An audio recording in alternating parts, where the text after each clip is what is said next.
In today's video, guys, I'm going to show you how to make a mudroom like this with basic hand tools, and it's only going to take you one day, except the bench. You got to let that dry overnight and then give it a light sanding the next day. But honestly, this is a one-day project that you can transform the front entrance of your house and get incredible, efficient storage space, and you don't need to have a bloody workshop to build it. And I'm going to show you guys how to assemble a basic mudroom storage package, all right? And I'm talking about materials that are off the shelf. So if you're super handy and you like buying plywood and making your own stuff, those videos exist on the internet already. Help yourself. But if you're not super handy or you don't have a huge workshop, then knowing how to assemble building materials that are available off the shelf at the store is the way you want to build. So we're going to put in a huge cabinet over here, okay? And it's going to give us big tower storage.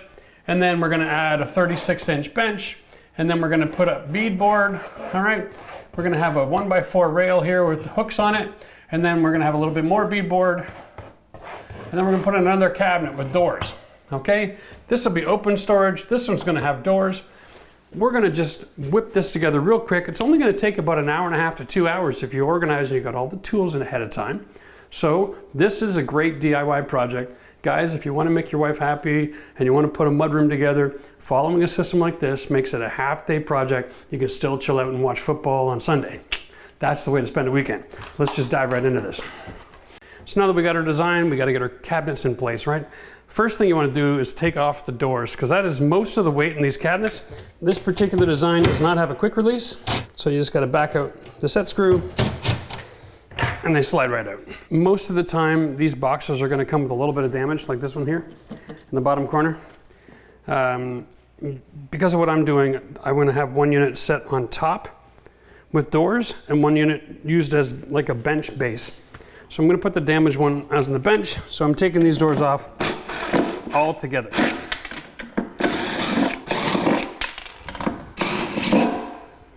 I'll show you how to fill those holes later.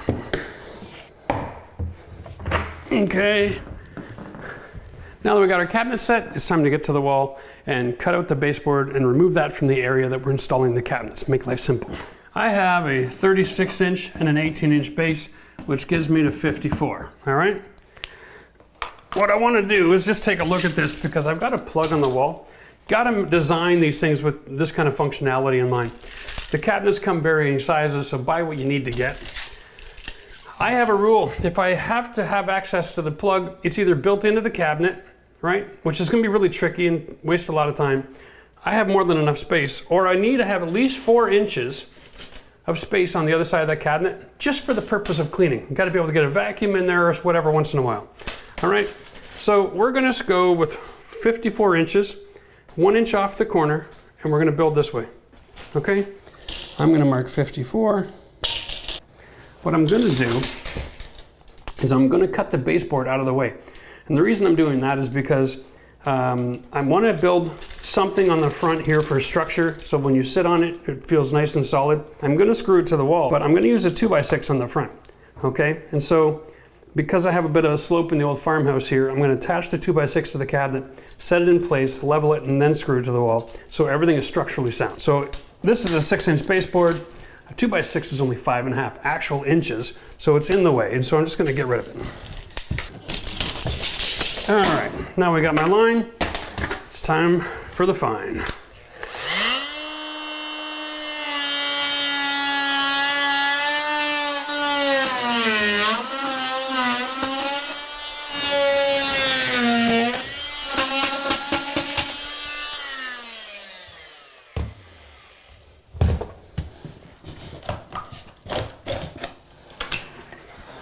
First thing I'm going to do is identify my stud locations. I actually have drywall screws identifying it. So that's great. I'll use the stud finder later, but you see, you hold it to the wall, you push the button. When the light goes green, you slide it over, and it'll go red when it identifies wooden behind it, okay? And then, so the mark here is actually the middle of the stud. So when you're marking a stud, you just go from both sides. And it'll identify where the wood is. 20 bucks worth spending for sure. All right, here we go.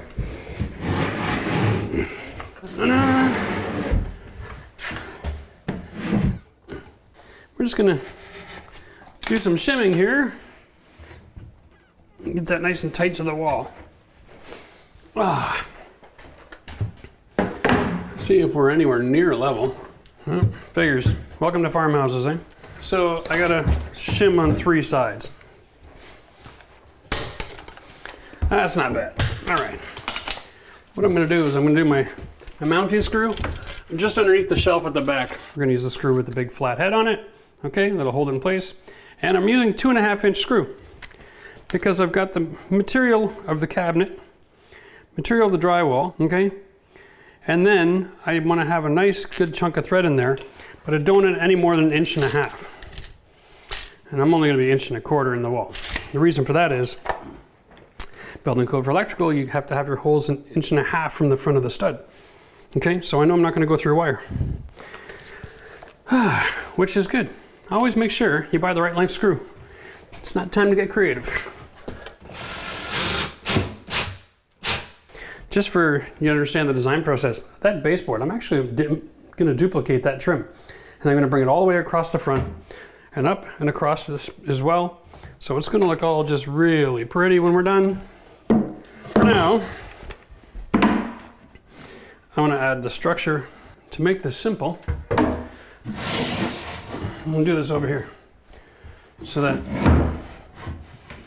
my wood isn't going to be any wider than the cabinet when I attach it, right?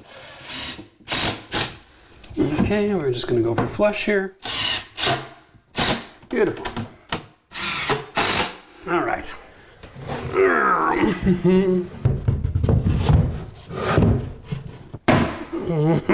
Okay, now I got this in position. I'm gonna laminate the cabinets together.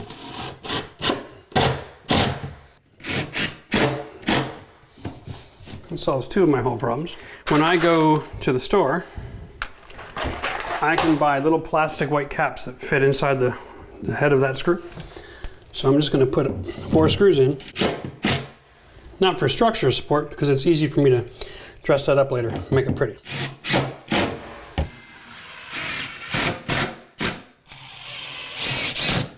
Okay. All right. That's nice and solid now. It's a little bit low right now, but don't forget we're using some pine lumber that's available off the shelf that comes already pre-tongue and grooved and pocket holed and ready to go. We're gonna stain that and install it afterwards, but let's finish building the rest of this first. Now we're gonna do the next cabinet. Once again, let's identify our studs here. I think what I'm picking up here, because that's 2 studs wide, is this is a stud and this is a block of wood that that box is mounted to. So we're going to use this as our measurement for the stud. Yeah, sometimes when I guess, just missed the stud. There we go. All right. This time what I'm going to do, all right, is I'm just going to measure across. And I'm going to make a mark where I'm going to be drilling, so that I can preset my screws. When you're working alone, if you have all your screws started, then it's just a matter of holding something with one hand and driving them home, right? So get yourself set up for success. Here we go. 1 behind each hinge. The reason I left the door on when I was measuring across is because it mimics the thickness of the side of the cabinet. I just adjusted it with my own brain a little bit for that 1/4 inch. Now we're here. Let's get the doors off because we don't need them in the way. That's right. So this, burn through the shim, drive that right into the top there. Okay? And if you're wondering what I'm doing, this is a great way to install a cabinet all by yourself. All right? I know, it seems almost nuts. Okay. Okay. So that makes the top corner perfect every time. And then I just go like this. Okay. I just lift this up or down according to what I need. There we go. See if we find that stud. Sounds like it to me. Nice. And 3. All right. And then into the cabinet.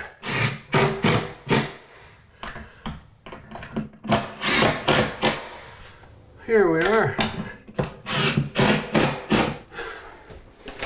Well, I do declare, that looks all right. That's ready for the doors now.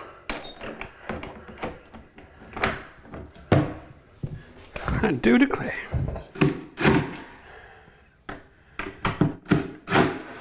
There a little bit. Nice. Now you push tight and then just open up a little bit of gap so the hinge will work nice. And down here we'll take about the same.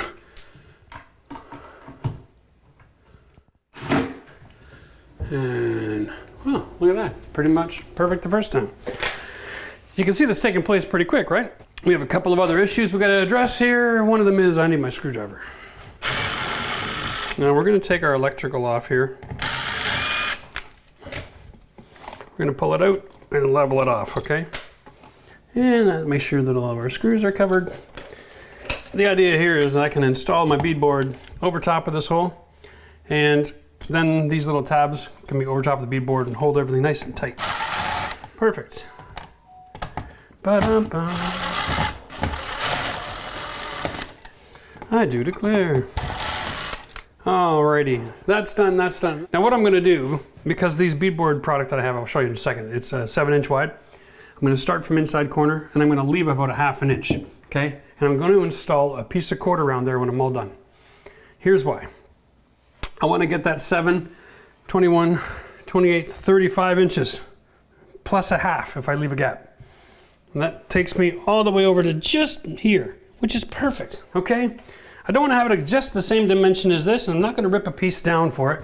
It also gives me enough that I can get this high, and I'm going to put in a piece of 1x4 that's pre-painted. I did that off camera, okay? It's just a piece of wood, you paint it first. And then I'll add beadboard on top of that again. That way I have one package of beadboard, not two, right? So I've designed this intentionally, so I'm only using one pack of beadboard. It's about 40, 45 bucks. I don't want to get a second one. That's just a waste of money.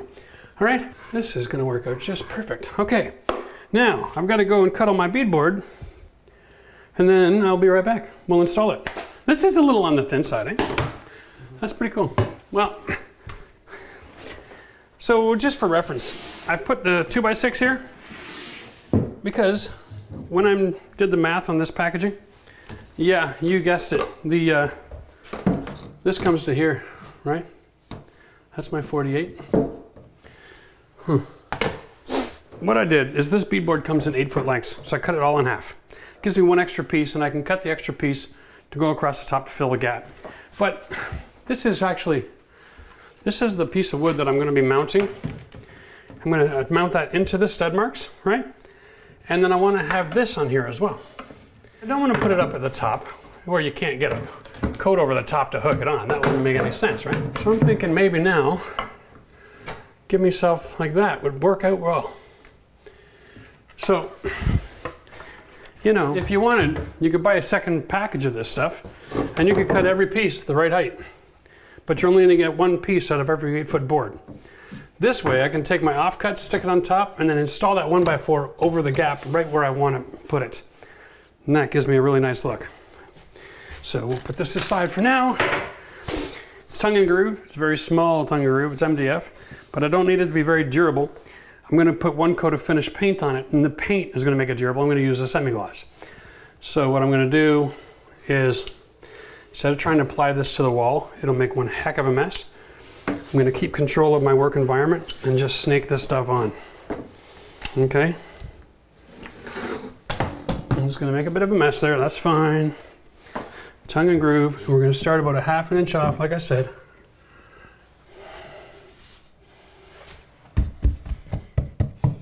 All right, and because I'm painting, I'm going to use my nail gun here, firing a couple of brads into the center, just to help make sure I keep contact.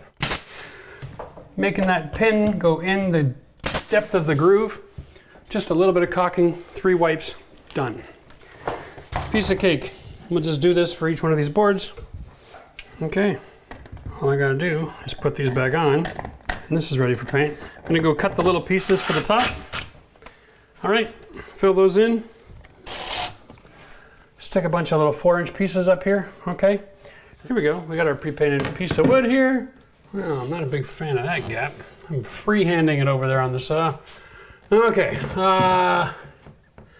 we'll put the coat hooks right at eye level. There's my nail holes. So I know I have wood there. So I'm gonna mark that. These ones I fired on the side, so I'm gonna put it here. And these ones are on the side. I like the height here, right? I think that's really nice. I'm gonna drive one screw right down the middle.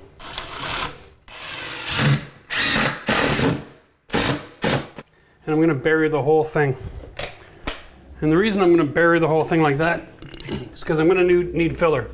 These studs are not evenly spaced because it came to a corner. So I can't install my robe hooks in any manner that makes sense to cover them, right? But I do want to make sure that I'm carrying all the weight. In case you end up wanting to put 20 coats on here.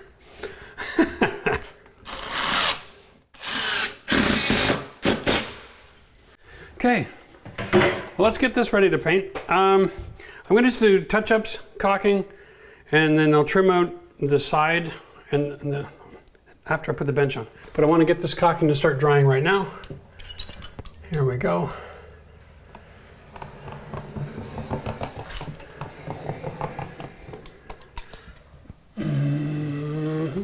All right, and here's a little cheat for you. Because I'm using semi-gloss white paint, let me show you a little hack. Take my knife, my putty knife. Use the back of my blade. A couple of different directions. Good.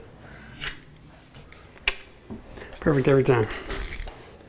So this is gonna be how I finish it.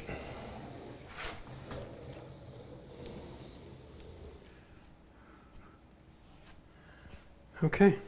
So the next step that we're gonna do is build the bench. If you've never worked with wood to do furniture before, there's a really cool product. I don't know if they sell it at Lowe's or not because I don't shop there very often. And that's just a personal preference because they came to the market up here in Canada pretty late. So I've already know where everything in the Home Depot is. I don't have to retrain the brain on 150,000 items, right? But this is over at Home Depot and it's just live edge countertop. It's softwood lumber, it comes pre-jigged so you can put in the screws, and it comes tongue and groove, and it comes with 4 different pieces. You can actually custom make your table.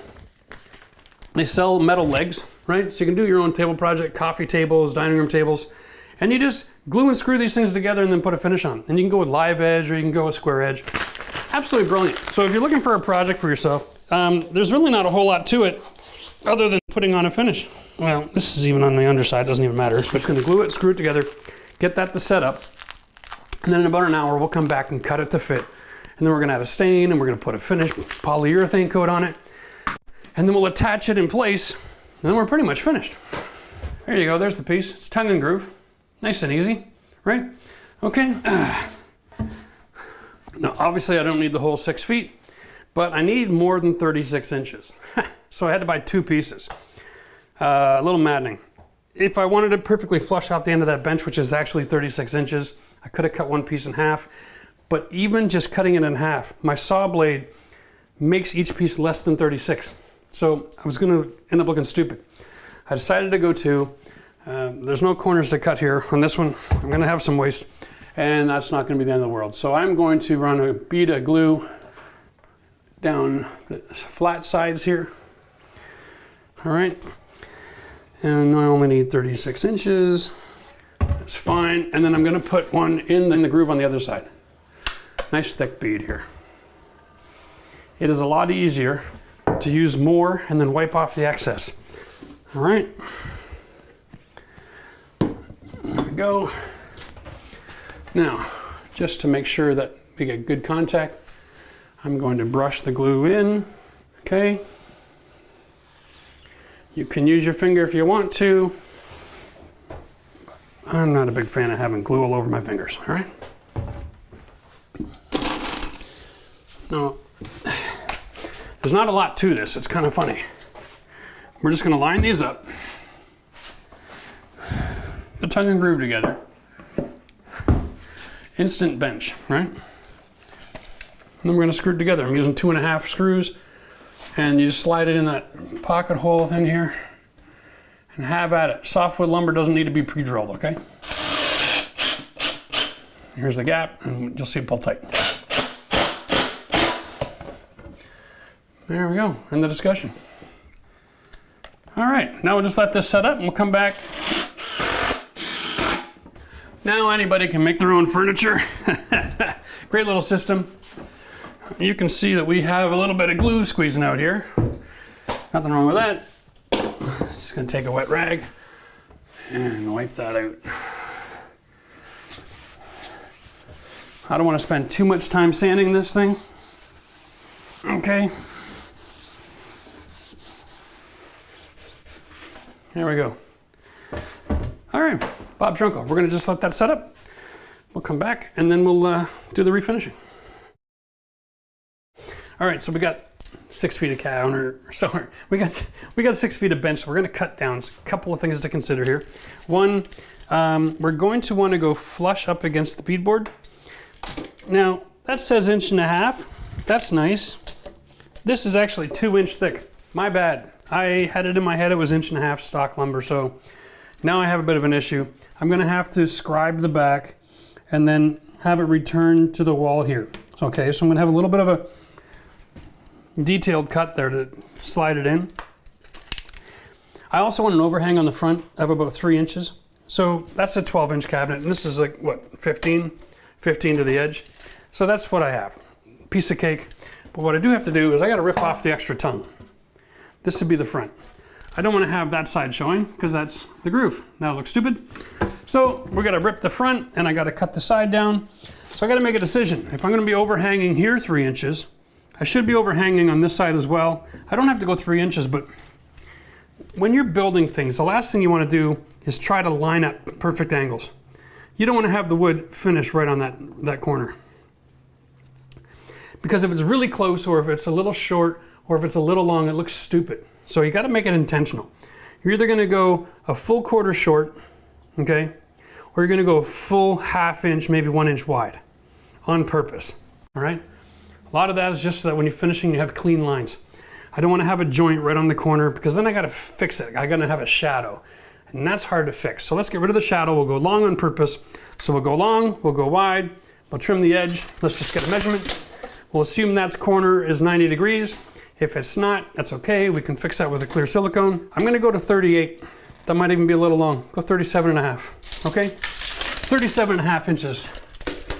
Here we go. All right. Now, this is what we're gonna do. We're just gonna draw a straight line here. And then I'm gonna use my skill saw, cut this down. There we go. 37.5, I said, right? Okay, we'll double check over here. Okay. Now, just to be clear, you don't need to have a huge workshop to do a project like this.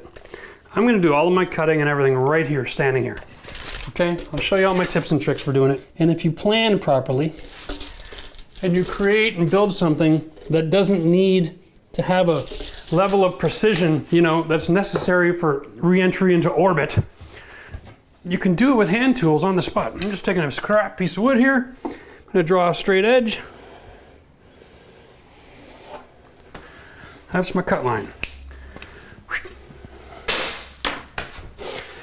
Okay, let's get her done. Let's make sure the blade is at least 2 inches showing. Good. All right, and remember I took my saw, and I know that at the end of this plate, that black line that represents where the saw blade goes. So I want to line that up right on my black line, okay? And I want to gently lift so I don't have the weight pushing down. So as I cut, the table isn't collapsing on the blade. And just put a little bit of pressure with my elbow back here. Line this up and go.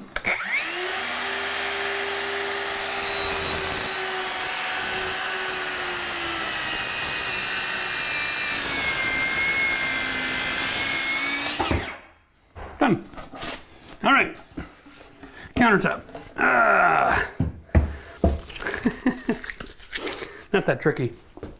Just be aware when you're cutting like that. You're thinking about your leg. It's underneath the, like make sure you're not gonna cut through your damn thigh, right? Okay, here we go. Put that over in front here, all right? The nature of this tongue and groove joint, it's not the kind of precision you're gonna be used to. This is factory stuff. The wood's gonna have different moisture level. It's softwood lumber, blah, blah, blah, blah, blah. So you're gonna have a ridge of some sort here. It's pretty smooth at each end, but the middle's a little bit raised. So you want to sand with the grain, but that's not gonna solve your problem of knowing when you're flush, okay? So the secret to doing this is to sand on a 45. Okay, you won't get those cross grain lines if you sand like this. That way you can start high and then you'll be able to identify when you've got that level down. And then we're gonna go that with an 80 grit. Then we're gonna come back with a palm sander with a 120 and we'll just smooth it all out.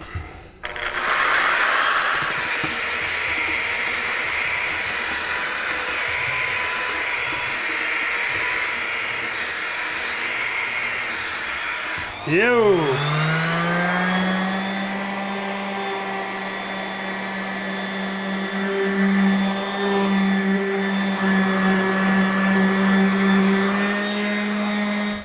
Once you got that feeling really good, just take a quick second to do the rest of the surface so it all has the same texture in the grain, so it'll stain the same.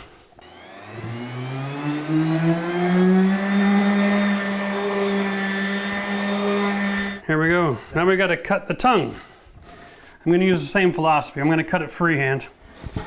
And the reason, the reason I can get away with this is because I'm going to take 1/8 of an inch off. So this time I'm going to set this 1/8 of an inch on the inside, all right? And I'm just going to put that black line near the joint and go.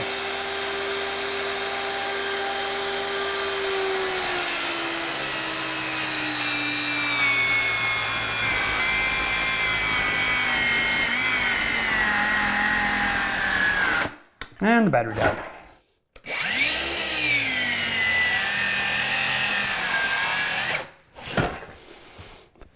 Smoking up in here. All right, I decided to switch saws. You know, that's cute. The battery powered unit is portable, it's handy, it's lightweight. But this one here has got about 4 times the power. All right? You might want to consider that for your next purchase. Cute doesn't always win the race.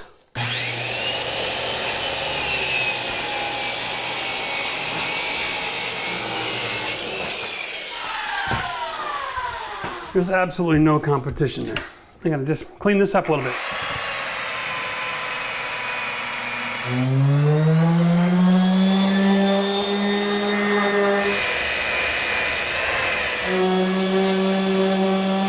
Now we just take that down till it looks like one piece of wood.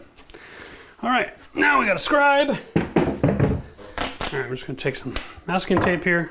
I'm gonna do the end because the wall, of course, is not square. And I don't want to have a huge gap here. So I'm going to actually cut that side, slide it in a bit, and I'm going to keep it flush against the back wall. Now, I'm drawing on the masking tape here. That's where I want my cut, okay? And that looks like about 3/16 of a gap. Yeah, okay? 3/16. So, now, for over here, I'm gonna put the marker against the cabinet and see if it makes contact. Yeah, so that's what I call 0 to hero. Ready? And I'll just trace it. This is scribing. All right, make these couple of cuts real quick.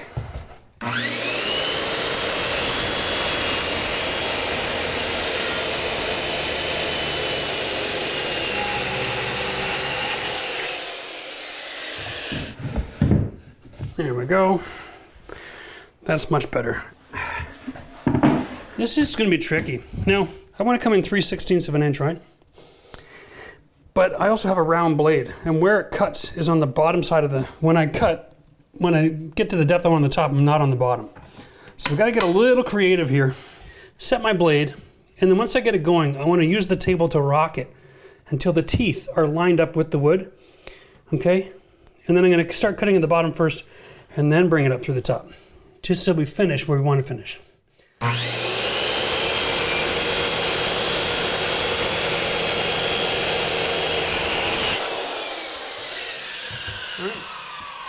Now my depth is the right depth, but it's the right depth all the way across. Now we can come back here, line it for 3/16.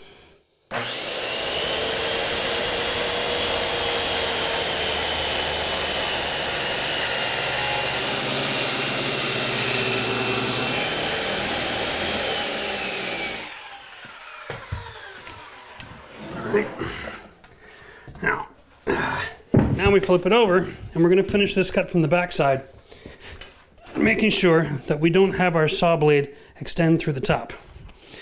Okay.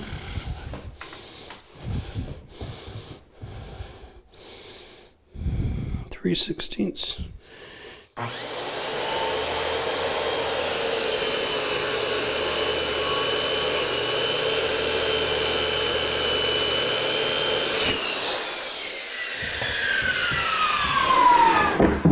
Voila, portable workshop. And that's how you use hand tools to create the benefit of an actual workshop. Everything else, you're so close to perfect at this point, a little bit of caulking solves your problem, right? Perfect, every time. Okay, now we've got to vacuum this off. Just put a wet rag to it, just open the pores, and then we can get onto the staining, add some quarter round. Whew. Here we go. Now here's our gray stain, and I went with gray just because. Why not? I have it. I use it upstairs, fixing my floor from the master bedroom to the master bathroom to the master bedroom. Yeah, here we go. Now we got the colorant going through. Okay. Remember, you can't shake this stuff. It's oil base. Only stir it. Okay. Here we go. Now, for the job, we're just going to pull it a little bit loose, okay? So we're not messing around with anything. We'll get it all stained. Once it's all done and we're happy, then we'll put it in place and screw it from underneath. I'm just taking a brush that's about the same size as this can. Okay.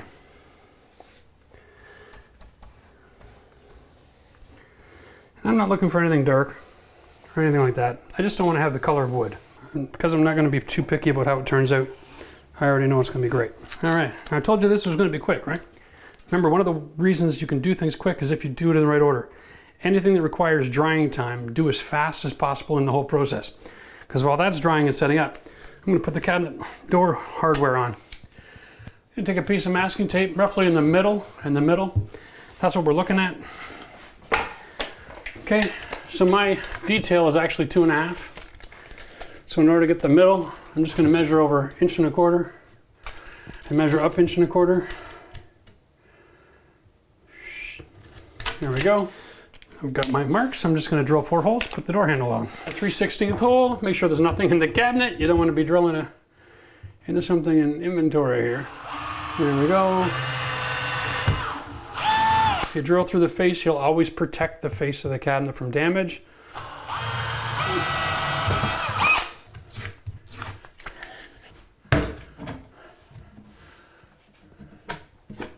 All right, now here's this trick. You put your drill on the screw, hold your handle up to it, and you go in reverse until you know you've got it in the thread.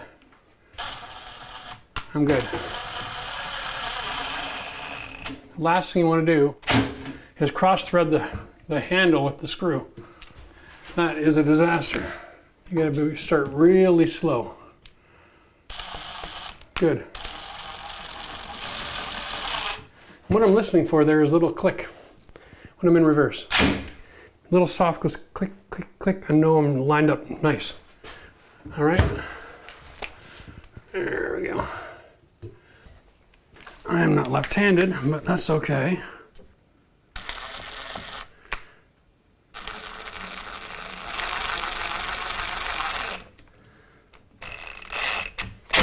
Now, the next thing is we're going to determine our bracket spacing for our hooks. We're going to use these lines as our measuring system. So right out of the gate, I'm just going to be like, okay, we'll start here. And I'm going to put 4 on, so I'm going to have 1 here. Roughly, what's the difference? We'll try 6 lines. 1, 2, 3, 4, 5, 6 would be a hook. 6 would be a hook. 6. So I start there, I end there. What if I go to the middle? That'll look a lot better. Okay, so I'll just go to the middle. Done, every 6. You don't have to use a measuring tape for everything, right? Here we go. We're gonna go to the middle. I'm gonna have the bottom of the hook, the bottom of the 1x4, just so that I can line them all up.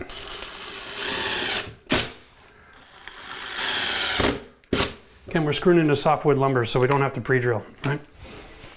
We said the middle of the space, bottom at the bottom of the 1x4. Okay. I'm gonna set all 4 of them in position and then back up and have a second look. And I'm doing this with just 1 screw for now because if I make a mistake and I don't like it, I don't wanna have too much patching to do. Does that make sense? Did I mess that up?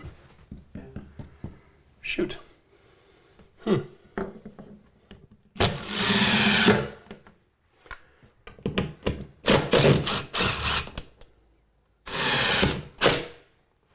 Oh, that one's a little bit high. Wasn't paying attention. There we go.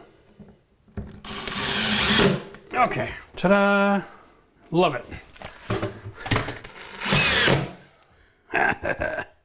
All right.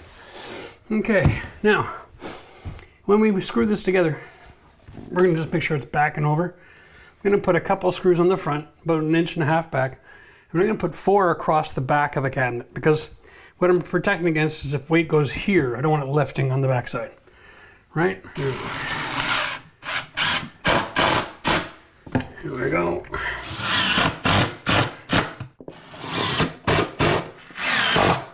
All right. Unfortunately for me, it's raining today, so I can't set up the saw inside. We just had the stators in. I'm making already a big enough mess as it is. We just put the sign for selling the house on the road. Kind of cool.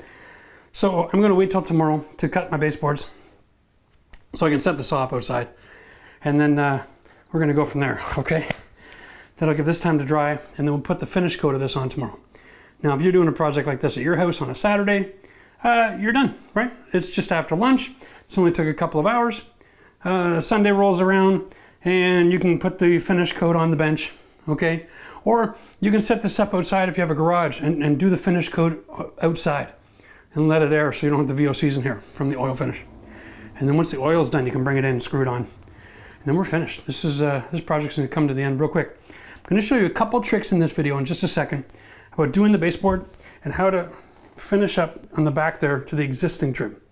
Okay, we got to do a very detailed fit, and we'll show you a trick for that. And then I'm just going to throw in some trim, a little bit of clear silicone, oil it. Money in the bank. The first thing we're going to do is we're going to cut all this on a 45-degree angle, right from the top back corner here. Now, there's only one way to do this, and it's not incredibly safe, but it's only dangerous if you're stupid.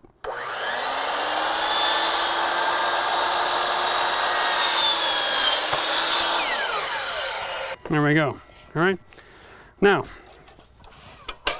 as for the rest of this, we are going to do it this way. I'm going to put my hand behind the wood here up against the guard to give me an angle. So I'm cutting with the depth of the blade, not the front, okay?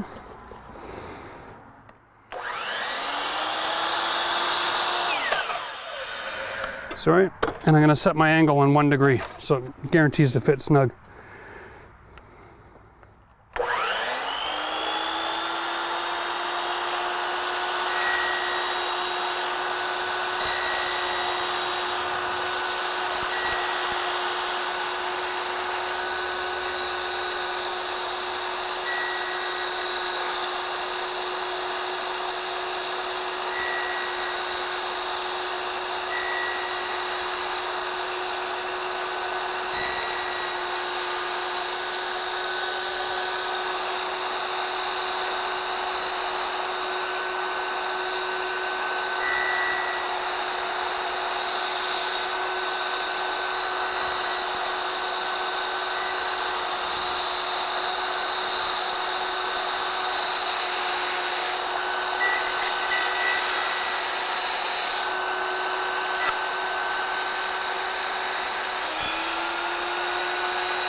let's give that a shot.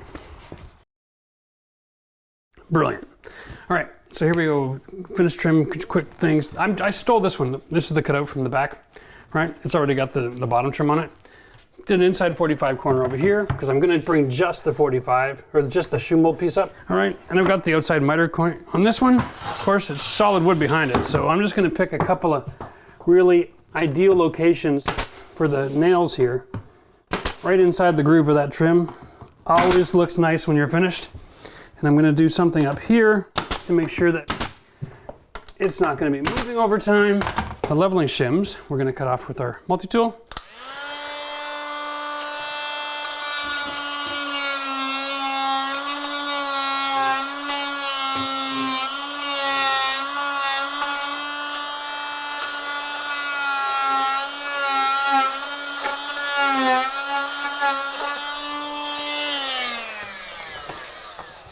Noisy but effective. Okay, now I've already cut a piece of 18-inch, which is the size of this here. Oh, it's gonna be too tall, eh? Love it. Okay, I gotta rip just beneath that on it. Be right back.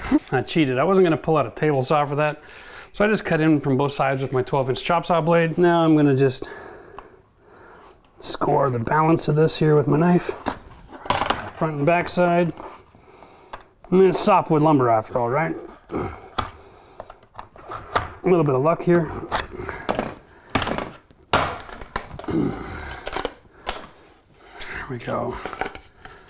That is faster than pulling a tool out of the shed any day of the week. Okay, there we go. Install that flush. A couple of nails. Okay, and I already got my shoe mold piece for this.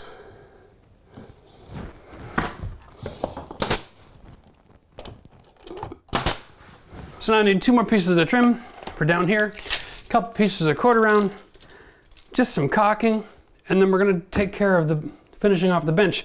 I did a coat of polyurethane off camera, okay, because I wanted to be able to demonstrate how to sand it to prep for the second coat, and then what the process is for getting that second coat smooth like glass. All right, we're going to cover that in just a second. First, I need to measure from the back of the wall behind the trim out to here, and then add my 45 joint, and then I'm going to show you another trick. I'm going to set this contour so it slides over top of all this.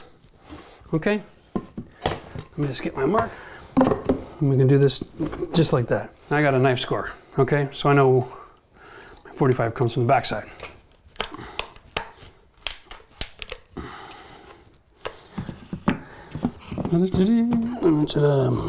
Now, this is where it gets interesting because we're dealing with an old house. All right, I have a bit of a drop on the floor.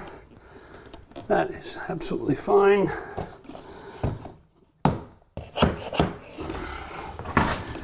Okay, I want to get the sweet spot. Nail that to that 2x6 that was there, on the top of the cabinet. Okay, this is where we're not going to have a panic attack. I'm simply going to use caulking to fill in the gaps, and you'll never see that ever again. Okay, yeah, this is a perfect example of what I call DIY trim work, right? Doesn't have to be perfect as long as you're using caulking and paint to finish. Okay. Now we just need to get this piece here, and just mark that. And now I know I have my 45. Be right back. Beautiful, beautiful. You can use that trick to hold trim in place and caulk it afterwards. That works every time.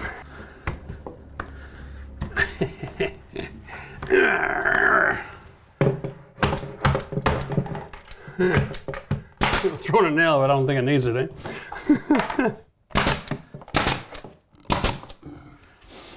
All right, we're gonna just get this all prepped up and ready for paint now. Usually I'm not a big fan of using caulking to fill in nail holes, but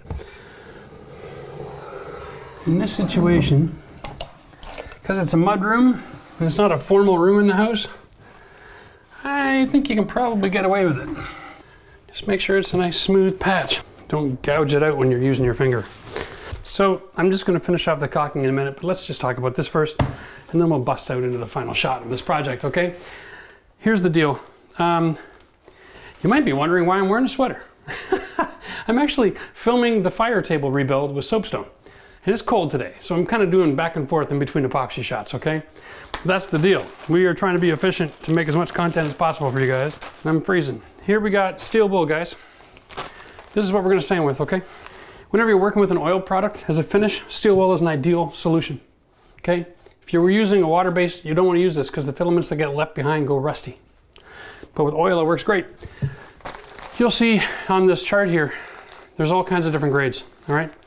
So it starts at 0 and goes coarse up to 3. But it also goes to fine to 4-0, and that's what this one is. I buy 4-0. It usually creates a little bit more work than I need, but 4-0 is perfect for putting the last sand on your finish coat of an oil finish for furniture. And that's how you get that shine polish, okay? So when you're working,